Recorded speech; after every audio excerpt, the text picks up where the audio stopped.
სახელმწიფო უსაფრთხოების სამსახურის ორგანიზებით ქიმიური, ბიოლოგიური, რადიაციული და ბირთვული საფრთხეების წინააღმდეგ ბრძოლის უწყებათა შორის საკოორდინაციო საბჭოს მეცხრე სხდომა გაიმართა. აღინიშნა, რომ საქართველოს მნიშვნელოვანი წვლილი მიუძღვის რადიაციული და ბირთვული მასალების უკანონო ბრუნვის წინააღმდეგ ბრძოლის მიმართულებით. საბჭოს წევრებმა ქიმიური, ბიოლოგიური, რადიაციული და ბირთვული საფრთხეების შემცირების ეროვნული სტრატეგიის სამოქმედო გეგმით გათვალისწინებული აქტივობებისა და მიღწეული შედეგების შესახებ ანგარიში მოისმინეს. ღონისძიების მონაწილეებმა განიხილეს ქვეყნის წინაშე არსებული გამოწვევები, პრიორიტეტები და სამომავლო პროექტები. გარდა ამისა, სამინისტროების წარმომადგენლებმა უწყებებში განხორციელებულ და დაგეგმილ ღონისძიებებზეც ისაუბრეს. ღონისძიებას დაესწრნენ ამერიკის შეერთებული შტატების თავდაცვის საფრთხის შემცირების სააგენტოს, ევროკავშირისა და გაეროს დანაშაულისა და სამართლის კვლევის რეგიონთა შორისი ინსტიტუტის წარმომადგენლები.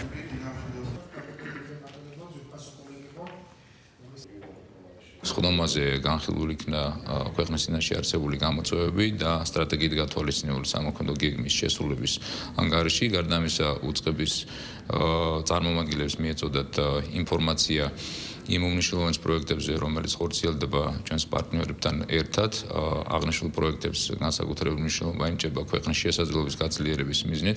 ამავდროულად უწყების წევრებს მიეწოდათ ინფორმაცია მომდევნო წლის სამოქმედო გეგმის შესახებ. Დამწყერ საზოგადოებას წარუდგინეთ ინფორმაცია შინაგან საქმეთა სამინისტროს მიერ ამ მიმართულებით განხორციელებული და დაგეგმილი ღონისძიებების შესახებ, როგორც არის დაკავშირებული ქიმიურ უსაფრთხოებასთან და საექსპერტო კრიმინალისტიკური დეპარტამენტის შესაძლებლობების გაძლიერებასთან, ასევე საუბარი ჰქონდა ბირთვული უსაფრთხოების კუთხით საანგებო სიტუაციების მართვის სამსახურის მიერ დაგეგმილ და განხორციელებულ ღონისძიებებზე. განვიხილეთ არსებული საფრთხეები, სტრატეგია და სამოქმედო გეგმები, რომელიც შემუშავებულია უწყებათა შორისი კომისიის მიერ და ვიმსჯელეთ სამომავლო გეგმებზე. მოგეხსენებათ, საქართველოს არის მნიშვნელოვანი აქტორი ამ მიმართულებით, საერთაშორისო უსაფრთხოების ამ კუთხით უზრუნველყოფის საკითხებში საქართველოს მნიშვნელოვანი წვლილი შეაქვს.